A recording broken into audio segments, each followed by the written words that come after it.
Assalamualaikum warahmatullahi wabarakatuh.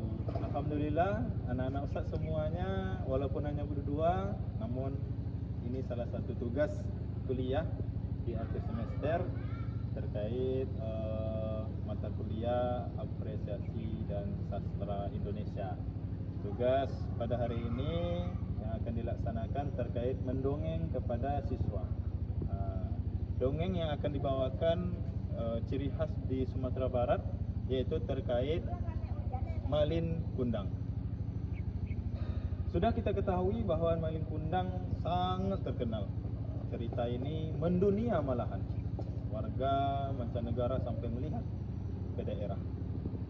Oke, langsung kita masuk kepada mendongeng.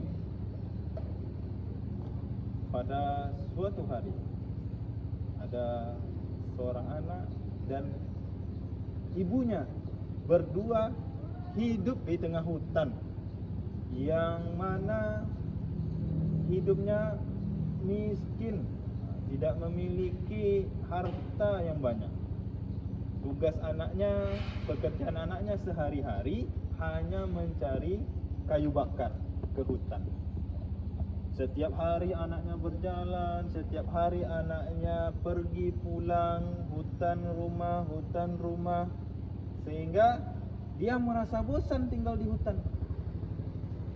Apa yang dia jalani selama di kehidupan dia selama ini, dia tidak merasa sesuatu yang wah.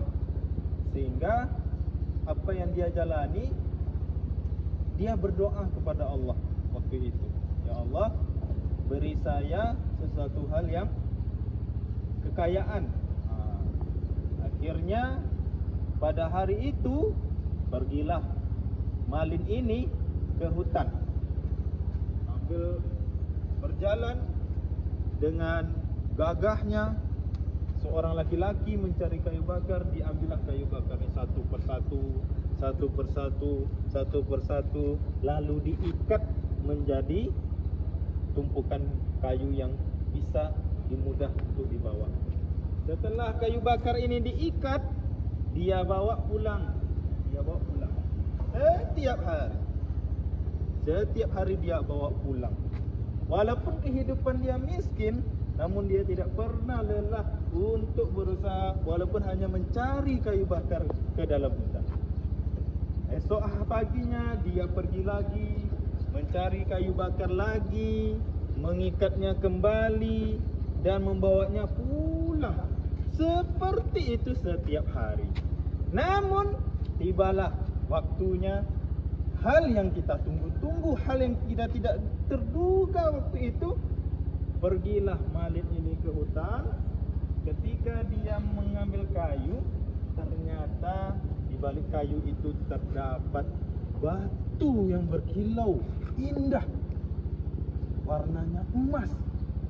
Ternyata itu adalah bongkahan emas yang dia dapat. Tidak diduga-duga, ternyata doa dia selama ini kepada Allah, Allah kabulkan dengan mendapatkan bongkahan emas itu. Apa yang dia lakukan? Emas ini tidak selang lama dia masukkan ke dalam tasnya, dia bawa pulang. Tidak dia kasih tahu ke orang tua. Ya, waktu itu. Ternyata dia berpikir kalau emas ini hanya dijual di kampungnya, maka emas ini tidak akan banyak terjual atau harganya rendah. Namun dia berpikir kalau dijual ke kota, maka harganya akan mahal. Besok pagi dia temui ibunya. Dia berkata mau merantau sambil menjual emas ini. Dan dia nanti sebelum merantau dia akan kembali lagi ke kampungnya, menemui orang tuanya lagi. Seperti itu perjanjiannya, penyampaiannya kepada orang tuanya waktu itu. Ibunya yang sebatang kara nanti yang akan ditinggalkannya. Namun setelah nanti dia menjual emas itu, dia akan kembali lagi ke kampungnya.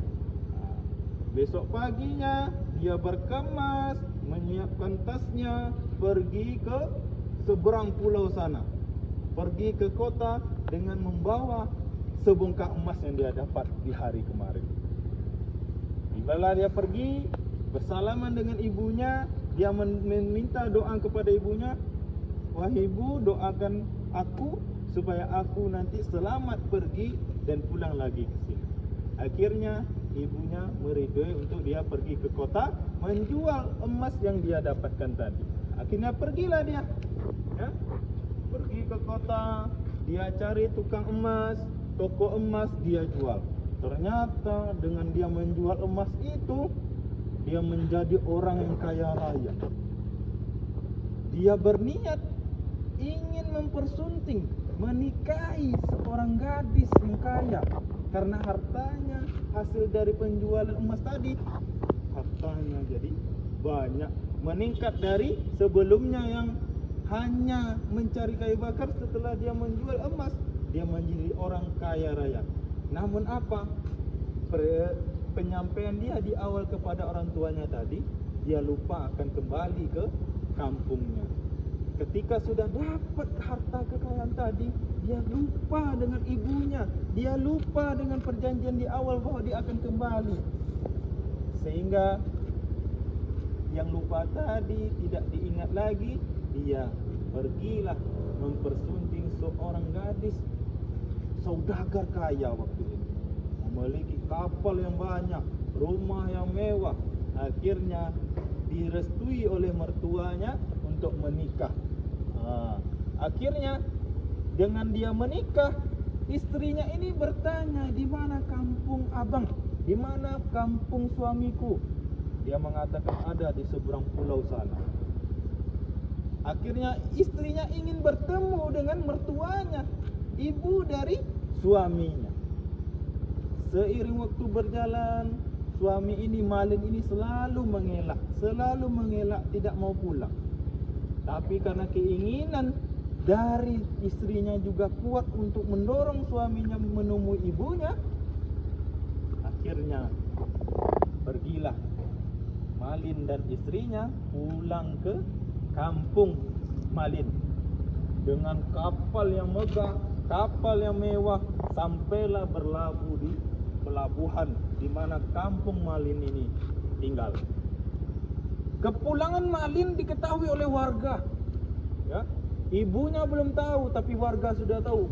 Malin pulang, Malin pulang. Malin sudah menjadi orang yang kaya, Malin sudah menjadi orang yang hebat, sudah menikah, memiliki istri yang cantik. Tapi apa? Malin yang ditunggu-tunggu keluar dari kapal tidak keluar. Karena dia malu bertemu dengan ibunya yang hanya orang miskin, yang tidak memiliki apa-apa. Dia malu mengatakan bahwa itulah ibunya. Saking dia malu, hanya istrinya yang keluar dari kapal. Warga sudah berkumpul di pelabuhan itu menyambut kedatangan Malin, tapi sampai waktunya tiba Malin juga tidak keluar. Akhirnya masyarakat menyampaikan bahwa Malin sudah pulang kepada ibunya. Datanglah ibunya ke pelabuhan. Wahai Malin, Malin, kata ibunya. Dan Malin juga tidak keluar dari kapal. Karena saking dipaksa oleh istrinya, barulah dia keluar dari kapal. Tapi tidak diakui ternyata ibunya. Awalnya ibunya menyangka mungkin Malin lupa, mungkin Malin sudah lama tidak bertemu sehingga lupa wajah ibunya. Ternyata sampai waktu akhir dari doa ibunya, Malin juga tidak mengakui ibunya. Sampailah ibunya menangis, sampailah ibunya meneteskan air mata, berdoa kepada Allah, ya Allah, jika ini anakku, mohon sadarkan dia. Jika ini anakku, ingatkan kembali ingatannya, kembalikan lagi ingatannya. Jika ini anakku, hilangkan kelupaannya. Ternyata Malin juga tidak mengakui. Sampai ibunya berlutut di kaki Malin, Malin juga tidak mengakui bahwa itu ibunya. Saking marahnya Malin, ibunya ditendang. Ditendang sampai tersungkur ibunya di pelabuhan itu. Warga sangat melihat semuanya. Karena ibunya sudah berdoa, karena ibunya sudah bersujud kepada Malin, tapi Malin juga tidak mengakui bahwa itu ibunya. Saking malunya ibunya, pergilah ibunya meninggalkan Malin. Sambil berdoa kepada Allah, ya Allah, jika itu memang anakku, tunjukkanlah kekuatanmu ya Allah. Jika itu memang anakku, tunjukkanlah kekuatanmu ya Allah. Jika itu memang bukan anakku, maafkanlah diriku ya Allah. Temukan dan kembalikan lagi anakku ya Allah. Ternyata doa seorang ibu sangat didengar oleh Allah. Apa yang terjadi ketika Malin tidak mengakui ibunya? Dia berangkat kembali ke kapal, masuk ke kapalnya. Tiba-tiba cuaca menjadi badai, petir di mana-mana, sehingga tibalah petir menyambar kapal Malin beserta istrinya. Apa yang terjadi? Seketika kapal Malin menjadi batu, menjadi benda yang keras, menjadi benda yang tidak bisa dielus kembali. Begitu luar biasa pelajaran yang bisa kita dapatkan dari cerita Malin. Durhaka kepada orang tua, tidak mengakui orang tua, ternyata imbalannya kekuatan Allah yang Allah berikan kepada seorang anak yang durhaka kepada orang tuanya.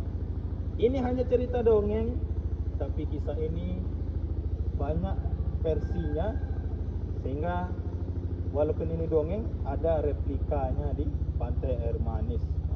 Itu salah satu adalah patung Malin yang ada di Kota Padang. Itu dongeng yang bisa saya berikan. Lebih dan kurang mohon maaf. Wassalamualaikum warahmatullahi wabarakatuh. Berapa menit, Pak?